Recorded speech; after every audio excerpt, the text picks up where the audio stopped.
Muito bem, irmãos.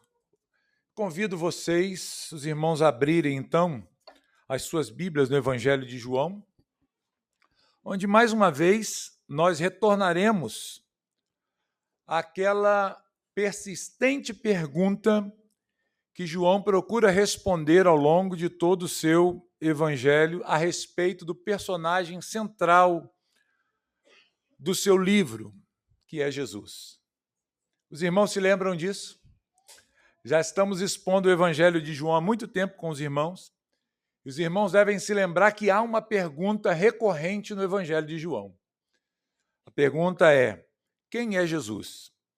João, seja de forma explícita ou implícita nas suas falas, nos seus relatos aqui, ele está procurando responder aos seus leitores, aos que estão ouvindo a sua mensagem, quem é Jesus?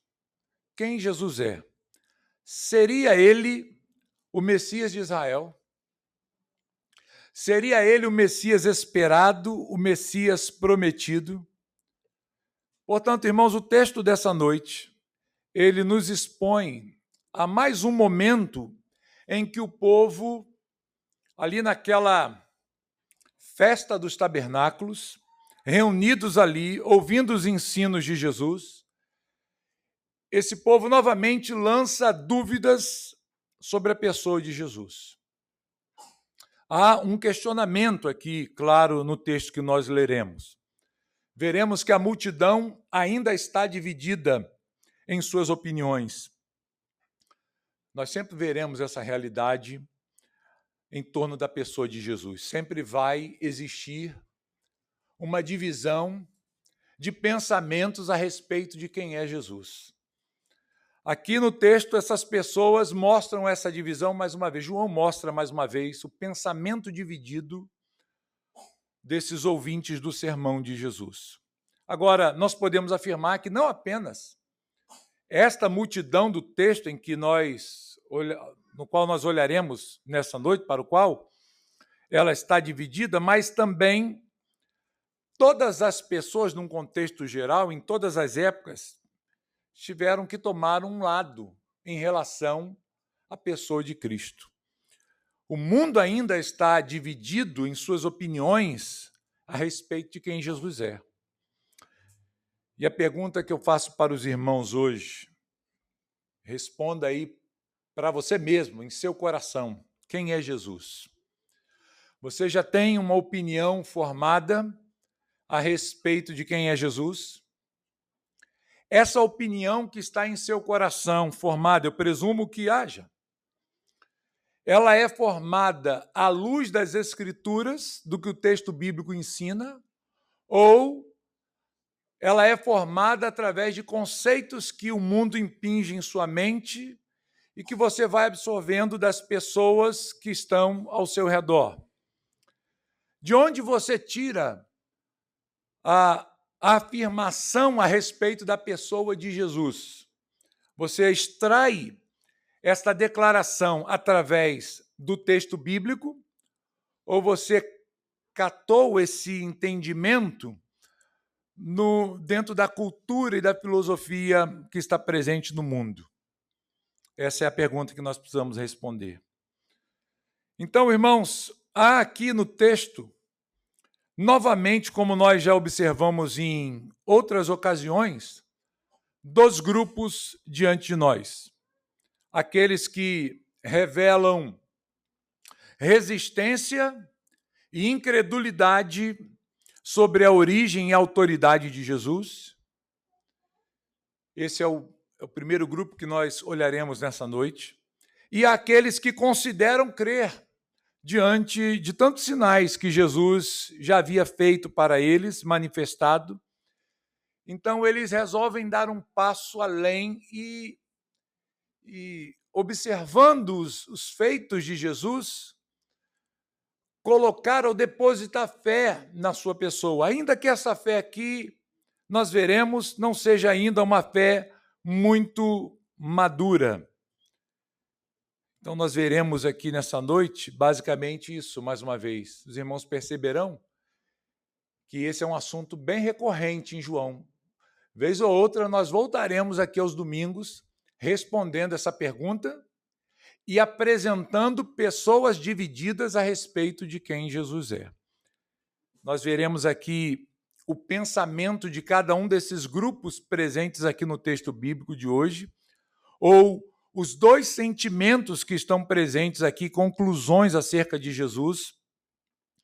E na medida que nós formos lendo, nós perceberemos como esses conceitos ou essas respostas à pessoa de Cristo influenciam ou influenciaram fortemente a vida daqueles que ouviram a mensagem e também influenciam nossas vidas hoje. Eu dividi essa exposição para os irmãos aqui, para facilitar o nosso entendimento do texto, em 3 partes.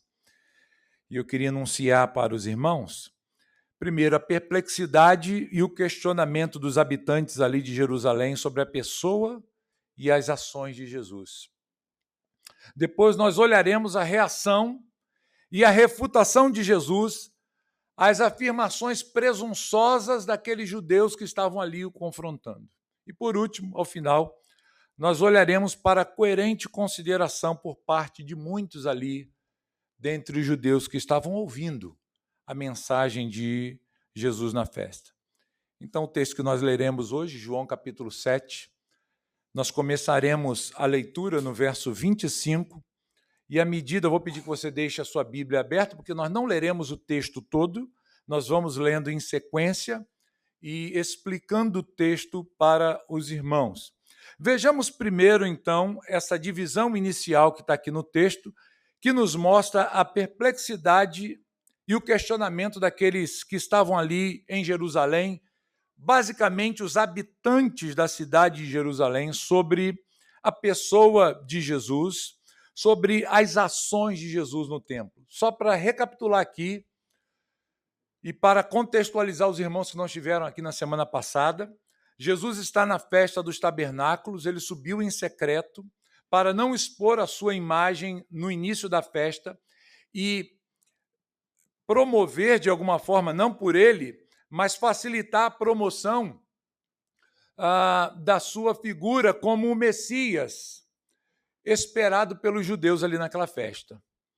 Sabendo que aquelas pessoas iriam proclamá-lo rei quando ele estivesse a caminho de Jerusalém na caravana, o que ele faz? Ele resolve não ir. Ele deixa que a caravana vá e ele vai sozinho depois. E ele chega lá no meio da festa. E no meio da festa, Jesus começa a ensinar no templo. Eu até brinquei com os irmãos aqui falando que ele vai ensinar no lugar mais perigoso de Jerusalém.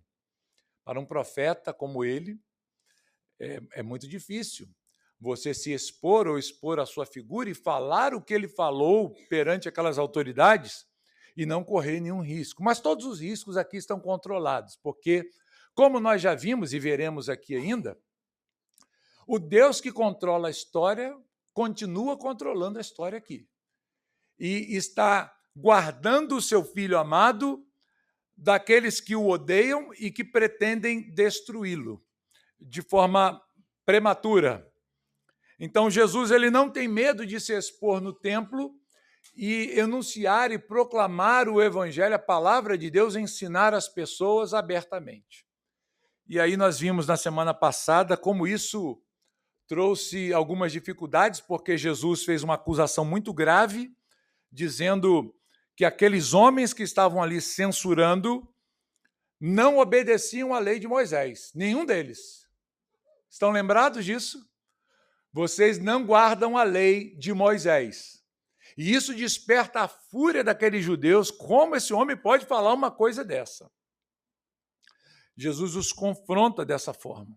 Então, meus irmãos, à luz desse contexto aí que eu apresentei, dos versículos anteriores, agora eu queria olhar a partir do verso 25 com os irmãos, o que acontece na sequência. Vamos caminhar um pouquinho no texto? Vamos avançar um pouquinho mais no Evangelho de João e aprender com o texto bíblico o que ele nos ensina? Diz o texto, então, aqui, João está procurando, nesse primeiro momento, enfatizar a resistência incrédula desses homens, e o verso 25 começa assim. Diziam alguns de Jerusalém, não é este aquele a quem procuram matar? Notem essa pergunta que esses judeus fazem aqui. Alguns desses homens que estão presentes na festa, provavelmente aqui João está se referindo aos judeus, talvez aqui até os fariseus.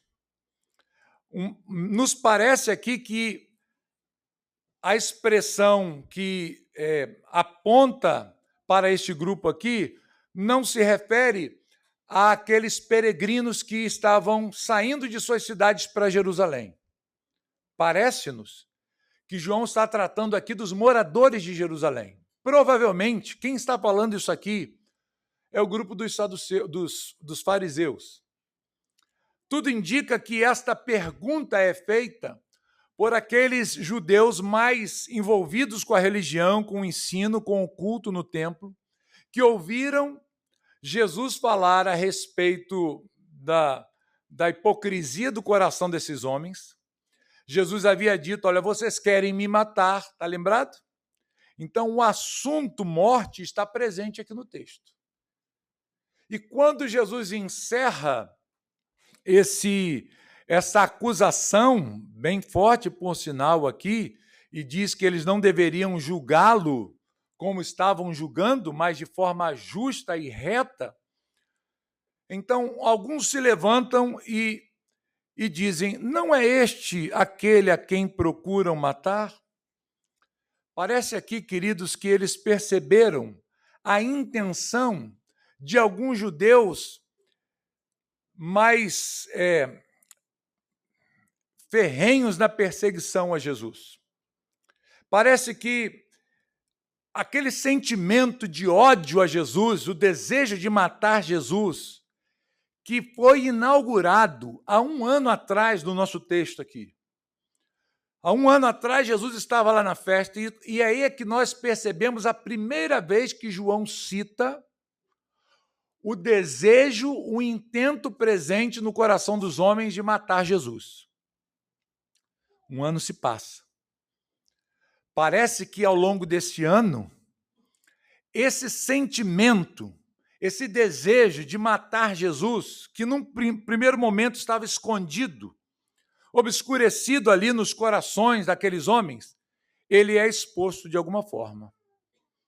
As pessoas começam a perceber que há uma certa hostilidade a Jesus. E o texto nos mostra isso bem claro, porque esses homens se levantam e falam, esse aí não é o Jesus que estavam querendo matar? Como que eles sabiam disso? Parece que não está mais no escuro essa informação, não é verdade? O que João está nos mostrando aqui é que há, de fato, uma intenção real e não apenas um leve pensamento passando pela mente deles. É uma realidade clara, não mais velada, não mais escurecida, escondida. Isso já está claro e João está procurando nos mostrar exatamente isso. Havia em seus corações, no coração dessa gente, o desejo de matar Jesus. Isso já estava usando as próprias palavras, os termos do evangelista, já estava assentado no coração deles esse desígnio. Já estava assentado dentro deles a vontade de matar Jesus. Isso já era bem claro, evidente. A pergunta que fica é, por que queriam matar? Por que esses homens estão com essa intenção perversa no coração de matar o Filho de Deus? Bem, nós não chegamos lá ainda, chegaremos um dia, em algum domingo, aí para frente. Eu queria convidar você, então, a deixar a fitinha marcada na sua Bíblia. Tem fitinha aí na Bíblia? Ou você está usando o celular? Às vezes fica mais fácil, né? Então, marca aí o texto, versículo 25, onde a gente está. Vamos lá para o capítulo 8. Vamos dar um salto de alguns meses aí pela frente, né? Não sei quando nós chegaremos em João 8, 37. Mas eu quero antecipar aqui o que nós veremos um dia. Por que eles queriam matar? Olhem o que João escreve, o que próprio Jesus falou. João 8,37 diz assim, bem sei que sois descendência de Abraão. Contudo, procurais matar-me. E aí ele dá razão, porque a minha palavra não está em vós. Então está claro aqui, a razão última desse ódio, desse desejo de matar Jesus, está na realidade de que a palavra de Deus não estava no coração dessa gente. Eram judeus, eram descendentes de Abraão, receberam a lei, eles desfrutavam da aliança, mas não havia nenhuma conexão dessas pessoas com Deus. Você pode imaginar isso, irmãos?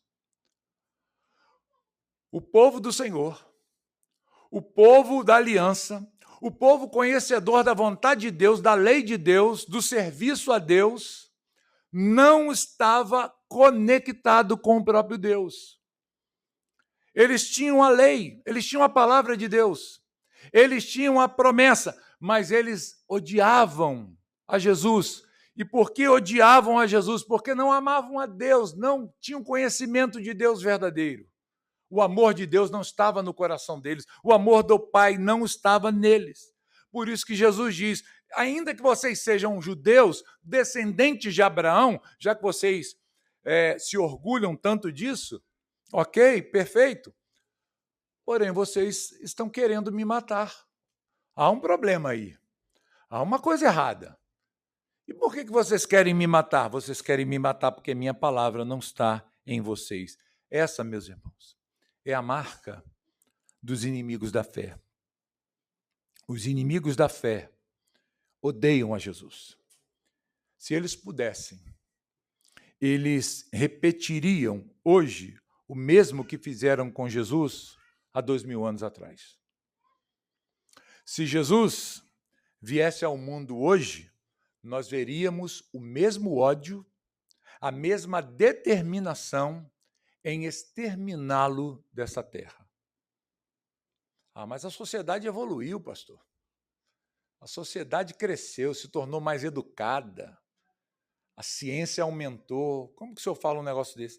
Mas é a pura verdade. Porque essa é uma marca presente em todo aquele que é inimigo de Deus, em todo aquele que odeia o Senhor. Então nós percebemos aqui que esse ódio por Jesus, esse desejo de matar Jesus já não está mais escondido. Ele está agora declarado abertamente. Publicamente isso é conhecido. Bem, se até aqui não fora conhecido da multidão, agora é. Por duas razões. A primeira razão é que Jesus falou nos versos anteriores, se lembra? Não consigo citar aqui de qual versículo, mas se os irmãos voltarem um pouquinho aí, alguns versículos atrás, os irmãos verão que Jesus os confronta exatamente por isso. Vocês querem me matar, até que o povo se levanta e diz, quem é que quer te matar? Você tem demônio. Você tem demônio, quem está querendo te matar? Bem, até aquele momento, se o povo não soubesse das intenções desses religiosos judeus, descobriram por Jesus. E se alguém ali ficou sem ouvir o discurso de Jesus, esses religiosos, talvez aqui, os fariseus, os homens mais zelosos ali da lei, se levantam no meio da festa e parece que como que acenando e apontando para Jesus, chamando a atenção daqueles que estavam ali no pátio do templo, dizendo, olha, não é esse aqui o Jesus que querem matar? Você imagina como isso chamou a atenção das pessoas? Como todo mundo parou para ouvir a voz daquele que dizia estas coisas? Não é esse aí o Jesus que querem matar? Então isso aqui já não é, queridos, mais novidade e não está mais escondido. E é isso que João procura nos mostrar. Até o final do Evangelho, nós veremos essa ideia cada vez mais clara. Porque o coração dessa gente é um coração perverso. Eles odeiam Jesus. Eles odeiam tudo que Jesus faz. Eles querem destruir a fé. Eles querem destruir o Senhor. Eles não suportam Jesus. Irmãos, o ódio do coração dessa gente era tão grande que no capítulo 12, não sei quando a gente chega lá, vamos chegar. Capítulo 12, se os irmãos olharem aí, os irmãos verão que logo após a ressurreição de Lázaro, e acontece aquela comoção social imensa por causa da ressurreição de Lázaro. E vão lá anunciar para os religiosos que Jesus ressuscitou Lázaro. O que essa gente quer fazer com Lázaro? Achou o texto aí? Olha aí, versículo 10, né? Irmãos, é ou não é assustador esse versículo? Sabe quem está resolvendo matar Lázaro? Que tinha acabado de ser ressuscitado? Os religiosos, as autoridades, aqueles que detinham o poder religioso. Você consegue imaginar um líder religioso assim? Você consegue fazer parte de uma igreja assim? Onde o pastor tem esse coração, desejo de matar os inimigos dele, os inimigos da fé, né? Eu quero acabar com esses que estão me atacando nas minhas crenças, porque os judeus estavam sendo atacados, né? Na hipocrisia deles. E eles não ficam felizes com a ressurreição de um morto que há 4 dias já estava sepultado. Meu Deus, que coração desgraçado é esse? Você consegue perceber a podridão, a imundícia, a sujidade que estava no coração dessa gente aqui, irmãos? O que eles estavam tramando? Vamos matar esse homem de novo. Ressuscitou, a gente mata quantas vezes for preciso. Mas nós não podemos considerar que este homem é o Salvador, é o Messias. Eles estão obstinados a não crerem em Jesus. Eles estão tão fechados que eles não querem ser convencidos de que Jesus é o Messias, é o Salvador, e que eles estão errados. É só uma notinha aqui de rodapé que a gente está trazendo para vocês, né? Vamos voltar para o nosso texto? Volte lá para a sua fitinha. Vamos voltar para João, capítulo 7. Vamos prosseguir no texto, versículo 26, diz assim. Então, após fazer essa declaração, ele diz, eis que ele fala abertamente e nada lhe dizem. Esses homens estão incomodados aqui por verem Jesus falando, irmãos, abertamente. A ideia aqui de falar abertamente no texto, no original, é falar tudo e não esconder nada, sem deixar nada para trás. Jesus está ensinando tudo, está falando tudo que tem que ser dito. Jesus não está aqui medindo palavras, a gente usaria essa expressão, né? Jesus não está sendo nada prudente em nossos termos. Ele está mostrando toda a realidade nua e crua daqueles homens. Ele está explicando e falando tudo. Ele está os acusando da sua hipocrisia, das suas hipocrisias ali. E quando as pessoas ouvem Jesus falar essas coisas e emudecê-los, qual é a reação deles? Não é esse aqui o Jesus que vocês estão querendo matar? Ele está falando tudo o que ele quer, ele fala abertamente, livremente, e ninguém faz nada. O que a gente percebe é um desejo profundo desses homens que alguém se levante e cale Jesus. Preste atenção, irmãos, uma coisa. Os incrédulos, eles sempre vão esperar que seja tomada uma medida enérgica, quando eles mesmos não agem, àqueles que se opõem às suas práticas pecaminosas. O incrédulo, o perverso, ele vai sempre procurar silenciar a mensagem que confronta os seus pecados. E qual é uma tática que eles têm para silenciar a mensagem? Silenciando o mensageiro. Eles não conseguiram argumentar contra Jesus. Então, o que eles fazem? Simples. Vamos matá-lo. Vamos acabar com ele. A melhor maneira de nós silenciarmos Jesus é matando. Essa é a sugestão que alguém na multidão apresenta em voz alta. É esse homem que estão querendo matar. Está aqui, ó, quem vem pegar? Ele está falando o que quer, ele está acusando a gente, ele está nos acusando de hipocrisia, de tantas coisas, e ninguém faz nada. Será que ninguém vai tomar uma atitude? E ele segue o versículo 26 dizendo, as seguintes palavras: porventura, reconhecem verdadeiramente as autoridades que este é de fato Cristo?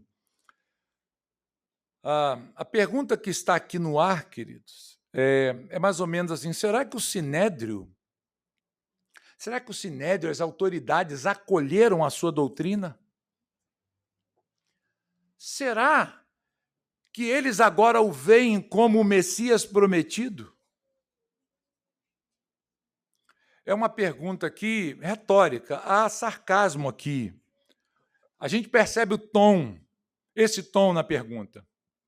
Não é que eles estão aqui buscando a verdade. Não é que eles estão aqui, de alguma forma, tentando se dobrar a essa realidade, mas eles estão usando de ironia. É mais ou menos, queridos, que o que eles querem com essa pergunta aqui, retórica, é, de alguma forma, pressionar o Sinédrio. É mais ou menos assim: olha, vocês querem matar, ele está aqui falando o que quer.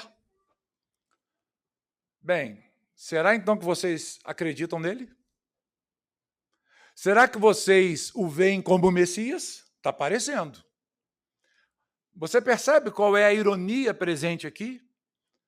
Eles estão usando as palavras de maneira bem colocadas para tentar produzir uma reação, para produzir no coração lá dos líderes da alta cúpula judaica uma reação ao ensino de Jesus. E nós veremos, não hoje, na semana que vem, que isso vai acontecer.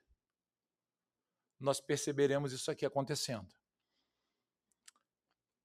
Mas essa pergunta, ela traz em si, o que ela está trazendo aqui, como uma pergunta retórica, ela está preparando os ouvintes para o argumento que virá depois.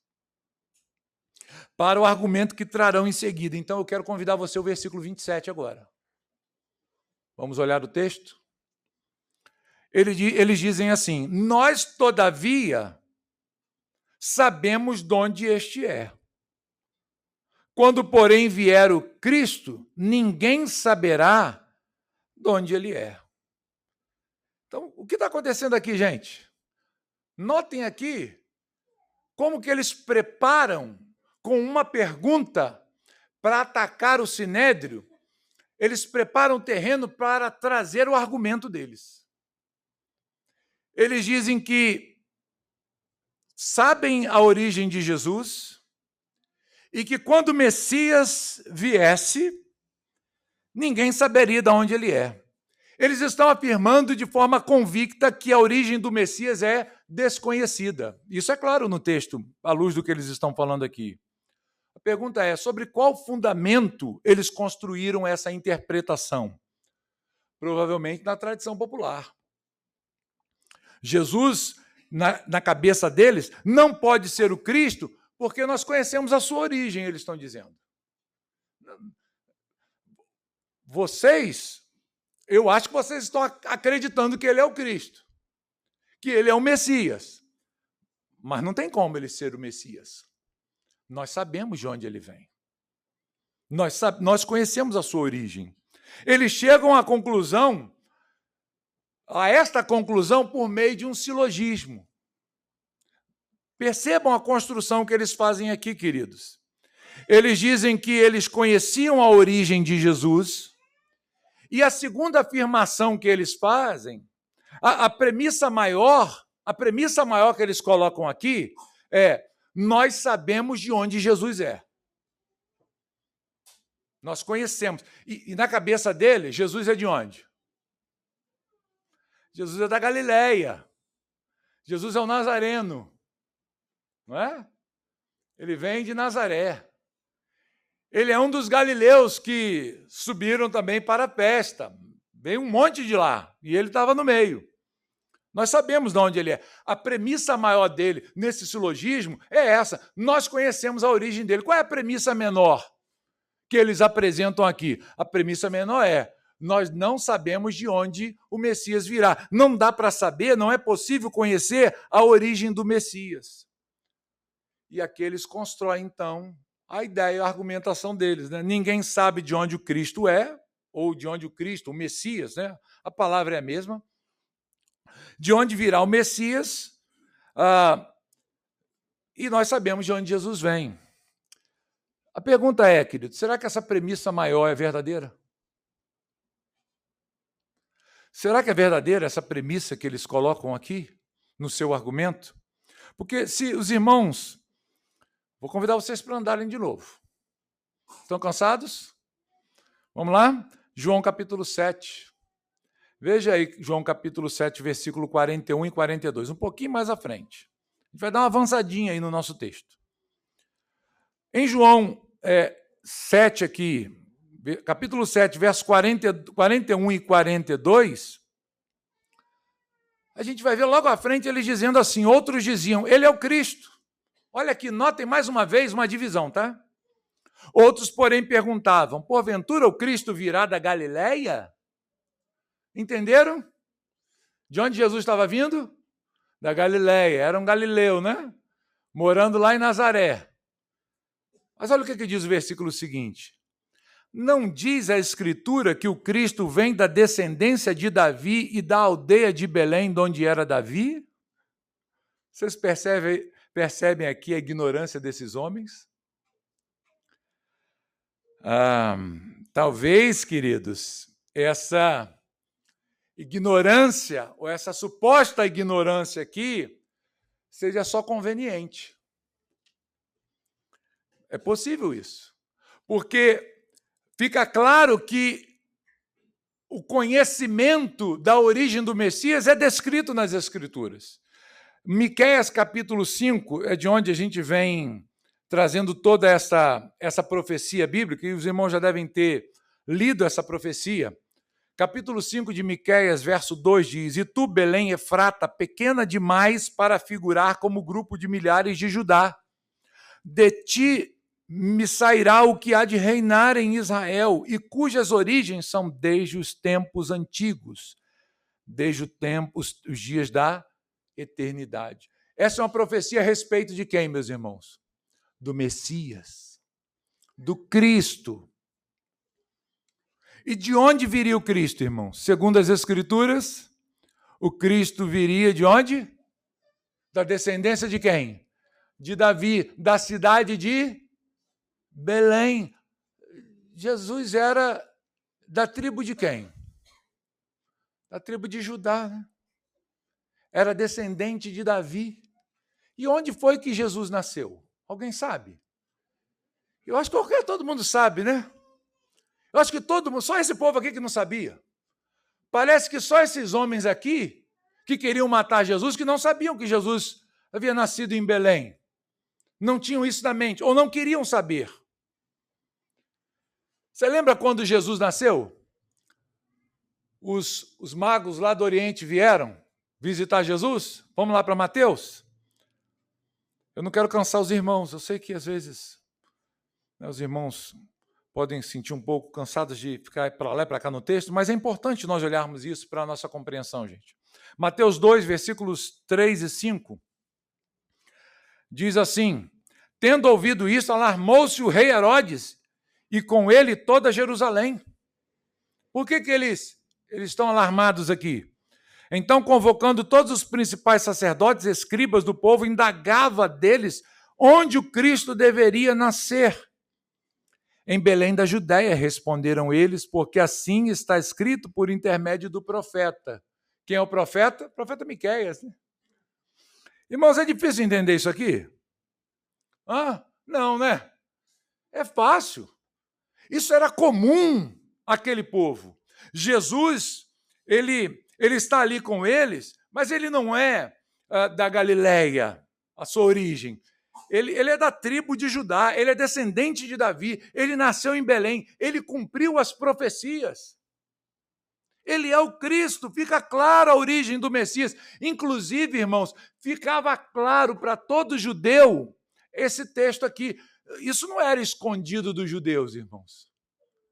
Isso não é um texto das Escrituras que o judeu não tinha conhecimento, pelo contrário. Uma das coisas que eles mais ansiavam era pelo Messias, o que eles mais esperavam é pela vinda do Cristo. E certamente um texto como esse, tão comum e usado, não passaria desapercebido. Mas parece que essa ignorância é meio que deliberada, né, no coração deles. É conveniente para eles. Não, ninguém sabe de onde o Cristo virá. Não dá para saber de onde o Messias virá. Provavelmente essa afirmação aqui era um conceito popular da época, porque pensava-se que o Messias apareceria assim de uma forma rápida, repentina, num sentido de um surgimento inesperado. E é nesse sentido que ninguém sabia o momento em que ele apareceria, mas dá para se identificar de onde ele viria, até onde ele nasceria. Os judeus, na época do nascimento de Herodes aqui, foram alertados, até o Herodes ficou assustado. Nasceu o rei. Opa! Nasceu o rei? Sim. Então já havia uma expectativa no coração daquele povo que o Messias estava presente de alguma forma. Então, queridos, o que esses homens estão dizendo? Ninguém sabe de onde o Cristo virá, nós sabemos de onde Jesus vem, é a segunda premissa. Logo, qual é a conclusão? Ele não pode ser o Messias.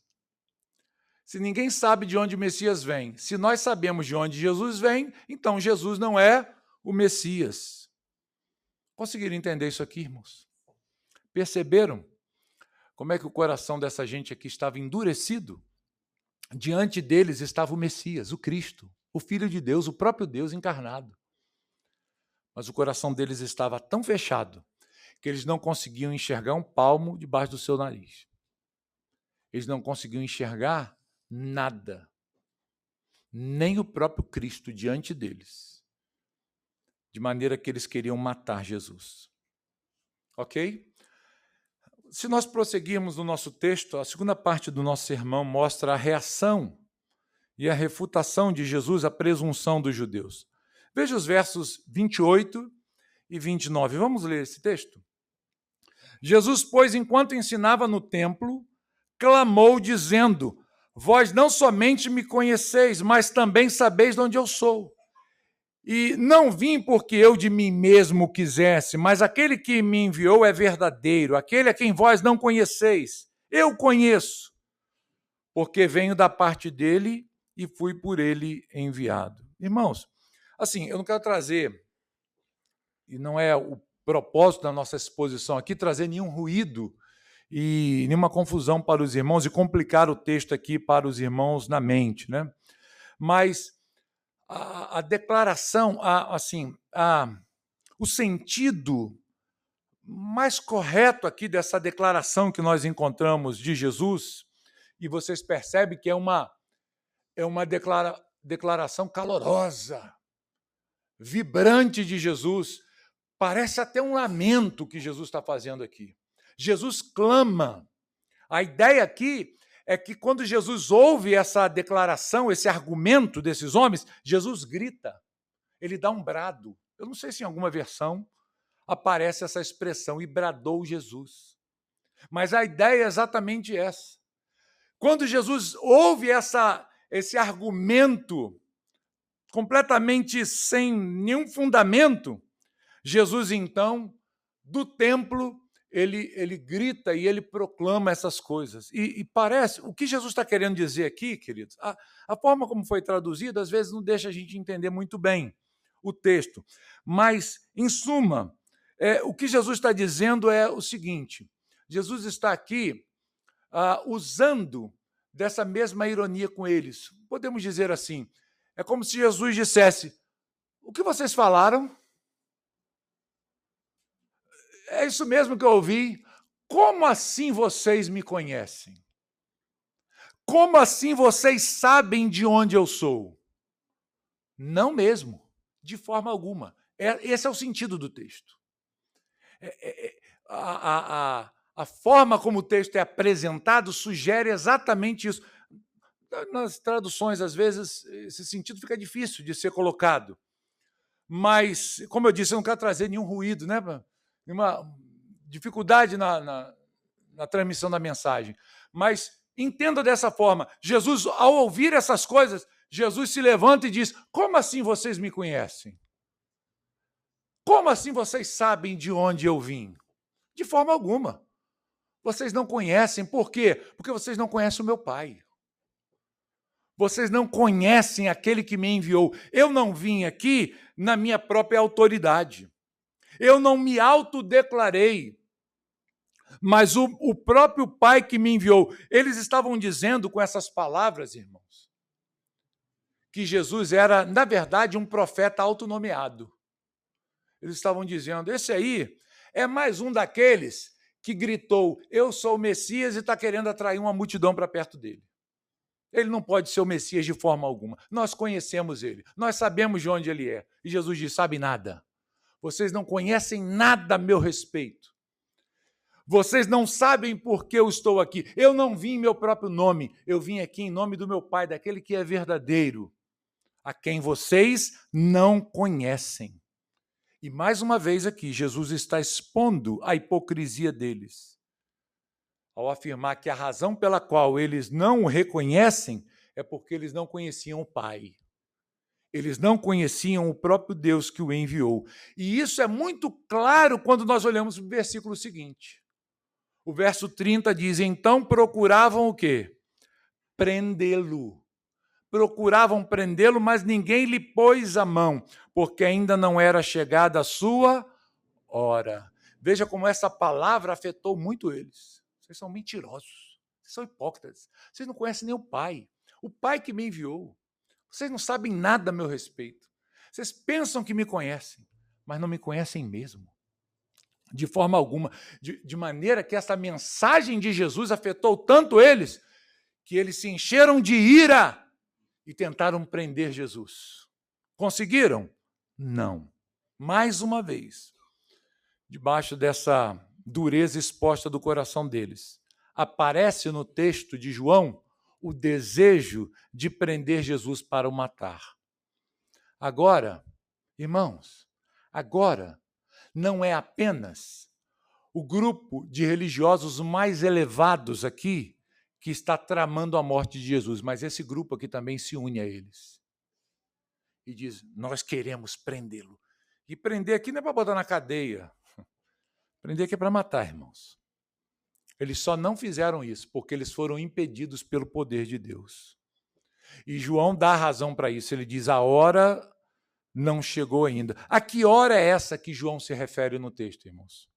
Essa expressão que aparece aí ao final do verso 30, porque ainda não era chegada a sua hora. Qual é a ligação que João faz com esse termo hora aqui? A que hora ele se refere? É a hora em que Jesus iria morrer pelos pecados do seu povo como Cordeiro puro e santo de Deus. Vocês querem me matar? Eu serei morto, mas não é agora. Vocês não estão no controle das coisas. Vocês não mandam em nada. Quem manda aqui sou eu. A minha hora não é chegada. Vocês não conseguirão nada. E aqui nos mostra, irmãos, algo muito maravilhoso. Que as pessoas, quando pensam em Jesus, elas pensam completamente errado. Elas acham que a morte de Jesus foi um acidente. Elas acham que a morte de Jesus foi uma falha no percurso, de modo que os homens não compreenderam a mensagem de Jesus e, por engano, por ignorância, crucificaram a Jesus e depois falaram, meu Deus, o que é que nós fizemos?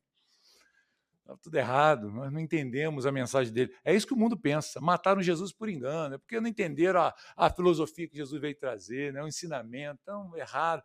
Queridos, não é nada disso. A morte de Cristo ela foi decretada pelo Pai em substituição pelos nossos pecados e por causa dos nossos pecados. Jesus não morre por acidente. Jesus morre porque ele se entrega como Cordeiro puro e santo de Deus para morrer em nosso lugar, para levar os nossos pecados sobre si. Ele morreu porque ele se entregou. E se assim não fosse, se ele não tivesse feito isso, os homens nunca conseguiriam levar a termo os seus intentos. Se Jesus não se entregasse, ele jamais conseguiria prendê-lo. Lembra quando Jesus foi preso lá no Getsêmani? Vocês estão lembrando do que João diz? A narrativa? Quando Quando os guardas vão prender Jesus, vem uma multidão para prender e ameaçam. Pedro até corta a orelha, né, de um soldado. Está lembrado disso? Ele queria cortar a cabeça, errou, né? Era ruim de mira. Era um pescador, entendia de peixe, mas não de espada. Então foi lá e cortou a orelha. Acertou a orelha e Jesus falou: guarda, Pedro, guarda a sua espada. Pedro, se eu quiser, eu posso rogar ao Pai, ele vai mandar miríades de anjos aqui para me defender. Mas eu vim exatamente para essa hora. Quando os homens chegaram até Jesus, Jesus se antecipa a eles e pergunta: vocês estão buscando quem? E eles dizem: estamos buscando Jesus, o Nazareno. E Jesus diz o quê? Sou eu. O que acontece com os soldados? Você lembra? Lembra não? Eles caem. Eles recuam e caem. Você já imaginou uma tropa de soldados romanos fortes vindo para prender Jesus? E Jesus, com uma palavra, com uma declaração, derruba todos eles. E eles caem. Isso acontece de novo. Jesus então se entrega. Pode me levar. Tá, eu deixo. Vai lá. Me pega aqui, me amarra e me leva. E ali os discípulos, né, se afastam, fogem.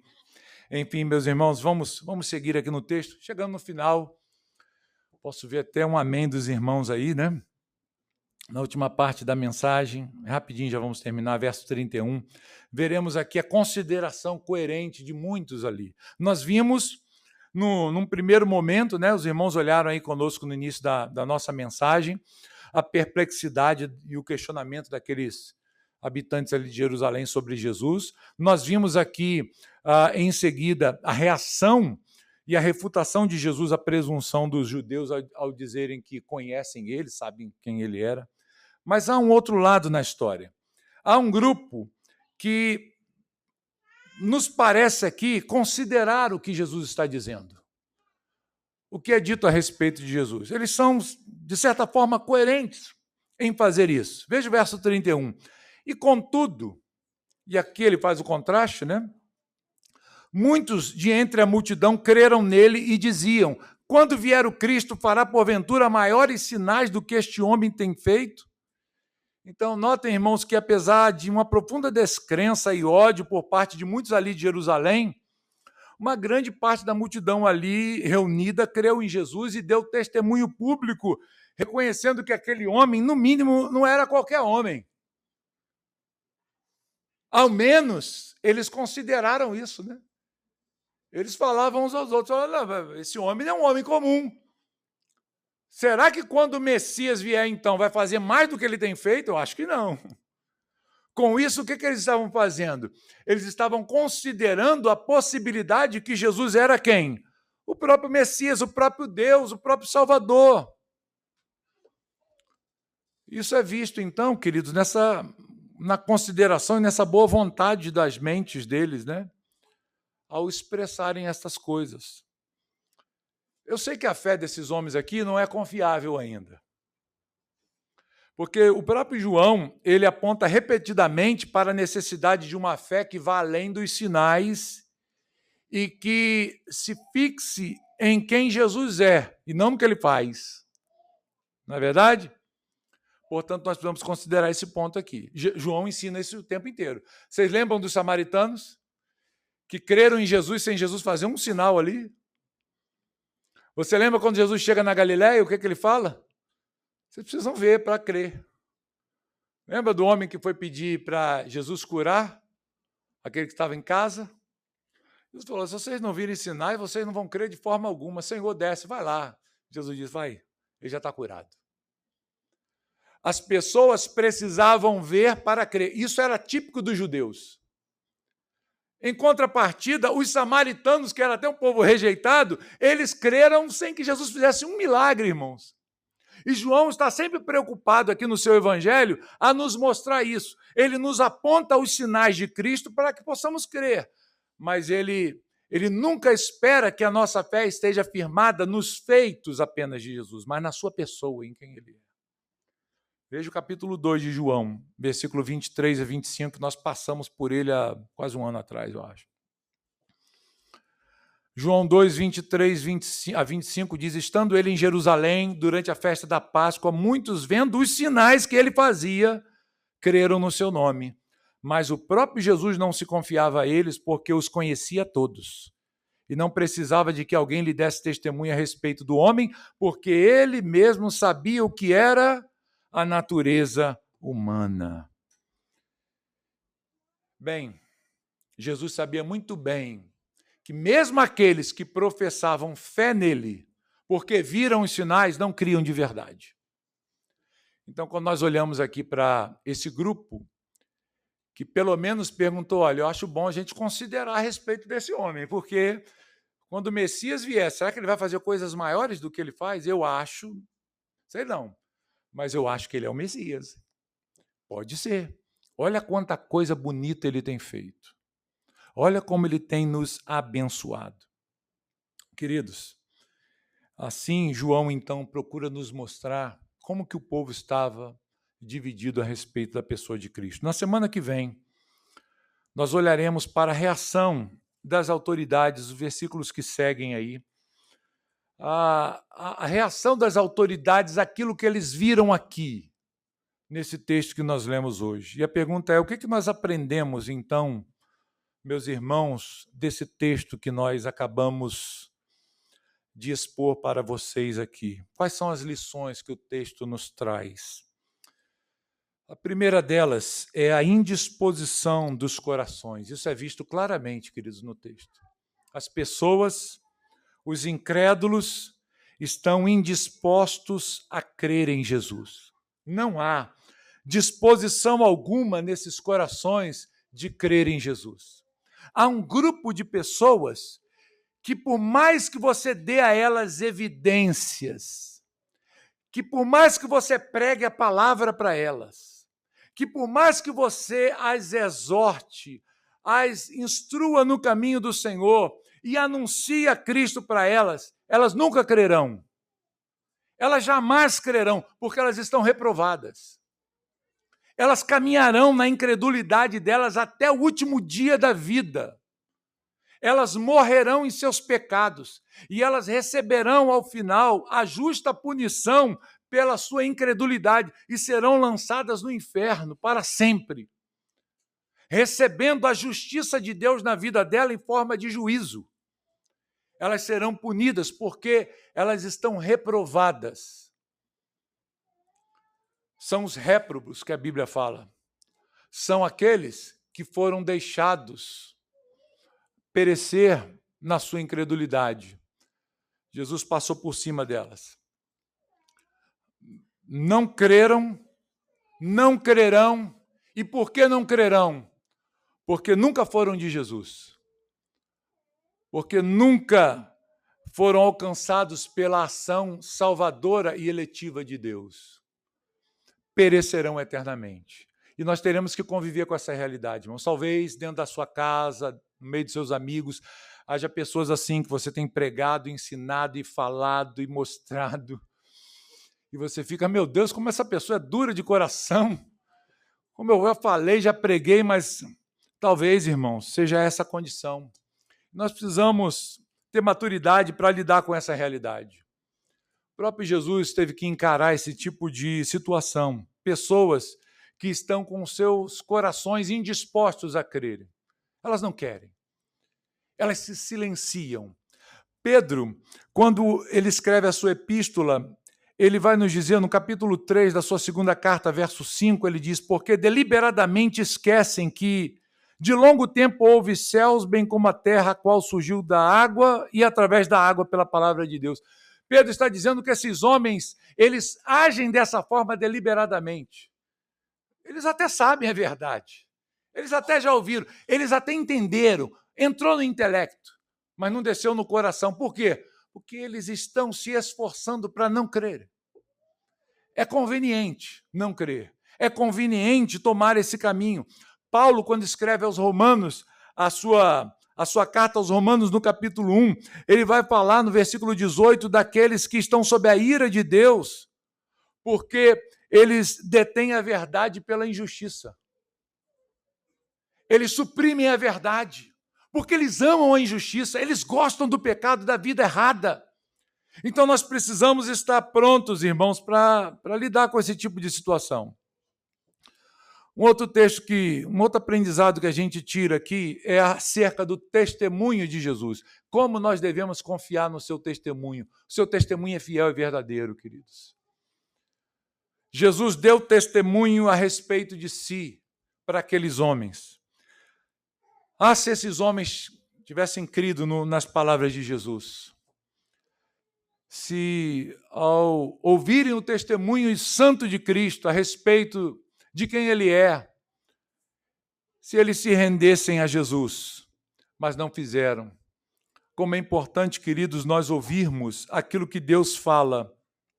Como é importante, queridos, nós estarmos atentos ao testemunho de Jesus a respeito da sua pessoa. E a última aplicação dessa noite, queridos.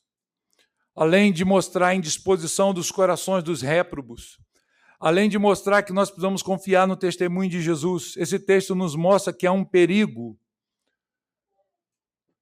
numa fé que é baseada apenas em feitos, que olha para Jesus apenas como um fazedor de milagres, como aquele que é o resolvedor de seus problemas e não como seu salvador.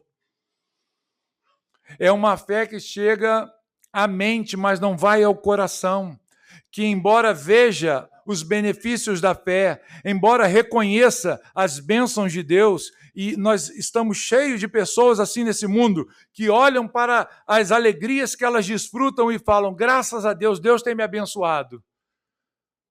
Mas vão para o inferno. Elas reconhecem que tudo que elas têm, tudo que lhes acontece de bom é obra de Deus. E elas dizem, olha, eu sou uma pessoa muito abençoada por Deus, mas ainda assim não se rendem a Jesus como Senhor e Salvador de suas vidas. Tratam Jesus como um simples empregado, um fazedor de milagres. Quando a coisa está ruim, eu vou buscar Deus, eu faço uma oração, peço uma ajuda aqui ao Senhor, a um irmão vizinho aqui da igreja, para que ele ore por mim, mas eu mesmo, eu quero me relacionar com Jesus assim, só superficialmente. Isso é um perigo, irmãos. Nós temos uma fé baseada apenas naquilo que nós podemos receber de forma material da parte de Deus. Esse texto nos mostra que havia um grupo de pessoas ali que até consideraram na possibilidade de Jesus ser o Messias. E há pessoas assim hoje também, que quando você fala para ela, vamos para a igreja comigo, vamos adorar a Deus, servir a Jesus, ela fala, tá aí, pô, acho que é legal, esse negócio de ir para a igreja é bom mesmo, né? A vida fica abençoada, né? Vou ficar abençoado, poxa, tem que orar mesmo, né? Esse mundo está terrível, aí fala. Mas quando você espera o compromisso dela com o Senhor, não há. Ela não quer largar a vida de pecados, ela não quer abandonar o pecado e se agarrar à fé em Cristo Jesus. Isso é um problema, irmãos. Então, consideremos essas coisas. Última pergunta. Desses exemplos que foram dados aqui, quem é você? Desses grupos aqui que foram mencionados, a qual deles você pertence? Essa é uma resposta que você precisa considerar aí dentro do seu coração, não precisa me responder. Olhe para a sua vida, olhe para o que você conhece a respeito de Jesus e pergunte-se, eu já criei em Jesus como meu Senhor e Salvador? Quem Jesus é para mim? Responda isso para você hoje. Não saia daqui hoje sem responder a esta pergunta. Olha aí para dentro de você, quem eu sou? Dentre esses aqui que foram mencionados. Que Deus possa nos abençoar. Vamos orar, irmãos.